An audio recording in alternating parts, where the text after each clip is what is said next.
नमस्कार। आज शुरुआत करते हैं प्राचीन भारत से। प्राचीन भारत का नाम आते ही आपको शायद एक नाम याद आता होगा, हड़प्पा सभ्यता। हड़प्पा सभ्यता भारत की ही नहीं, विश्व की प्राचीनतम सभ्यताओं में से एक थी। तो आगे आने वाले कुछ वीडियोज में हम हड़प्पा सभ्यता के मुख्य बिंदुओं पर चर्चा करेंगे। और आज शुरुआत करते हैं हड़प्पा कालीन नगरीकरण से। यह तो हम सब जानते हैं कि हड़प्पा सभ्यता एक नगरीय सभ्यता थी। मतलब ये कि हड़प्पा वासियों ने गांव से आगे बढ़कर नगरीय जीवन जीना शुरू कर दिया था। दुनिया के इतिहास में पहली बार था कि नगर अस्तित्व में आए, लोगों ने नगरीय जीवन जीना शुरू किया। तो आइए देखते हैं हड़प्पा वासियों के नगर कैसे हुआ करते थे। हड़प्पा वासियों के जो नगर थे वो नियोजित नगर थे, मतलब प्लांट सिटी। प्लांट सिटी का मतलब होता है कि किसी भी नगर को बसाने से पहले उसका नक्शा तैयार किया जाता है, नालियाँ बनाई जाती हैं, सड़कें बनाई जाती हैं और जो आवश्यक मूलभूत आवश्यकताएं होती हैं उनकी व्यवस्था की जाती है।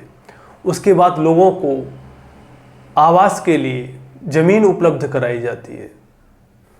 आपको पता होगा कि हमारे देश के अधिकांश नगर अनियोजित हैं, इनका कोई नियोजन नहीं किया गया। जैसे जैसे लोग आते गए, जहाँ तहाँ घर बना लिए, धीमे धीमे जनसंख्या बढ़ गई और वो नगर बन गया। कुछ ही शहर हैं जैसे कि नोएडा, नई दिल्ली, चंडीगढ़, जयपुर आदि, जहाँ हम देखते हैं कि चौड़ी चौड़ी सड़कें, बिजली पानी की व्यवस्था अच्छी है। ये नियोजित नगर हैं, बाकी सारे अनियोजित हैं।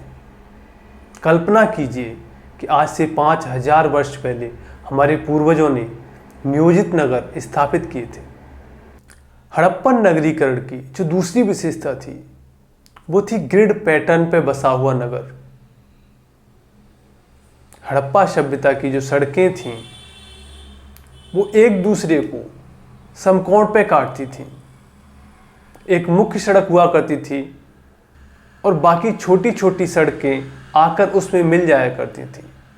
तो ऐसा लगता था जैसे कि सारा शहर एक शतरंज के बोर्ड की तरह है, जिसे हम ग्रिड पैटर्न बोलते हैं, जिससे कि यातायात और लोगों का आवागमन काफ़ी आसान हुआ करता था।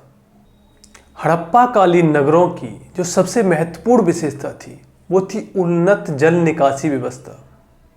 आज हम अपने नगरों को देखते हैं जहां अगर 2 घंटे भी बारिश हो जाए तो बाढ़ जैसे हालात बन जाते हैं। सामान्य दिनों में भी नालियों का पानी सड़कों के ऊपर होकर बहता रहता है, क्योंकि हमारी जल निकास प्रणाली बहुत खराब है।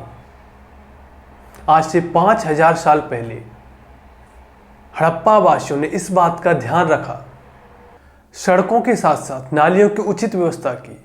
हर घर से नाली जुड़ी होती थी जो आगे जाकर एक बड़े नाले में गिरती थी और वो बड़ा नाला सड़क के सहारे सहारे शहर से बाहर जाया करता था। जगह जगह पर नालियों की सफाई के लिए मैन होल भी बनाए गए।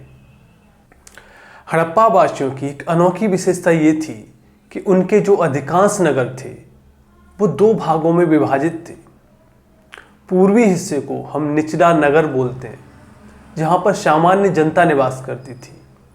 वहीं पश्चिमी हिस्से को हम दुर्ग या सीटाडेल बोलते हैं, जहाँ पर अधिकांशतः प्रशासनिक अधिकारी वगैरह रहा करते थे।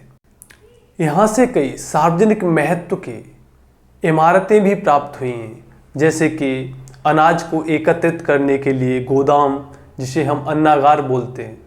इसके अलावा मोहनजोदाड़ो से एक बृहत स्नानागार भी मिला है, जो शायद किसी समारोह के अवसर पर सामूहिक स्नान के लिए इस्तेमाल किया जाता होगा।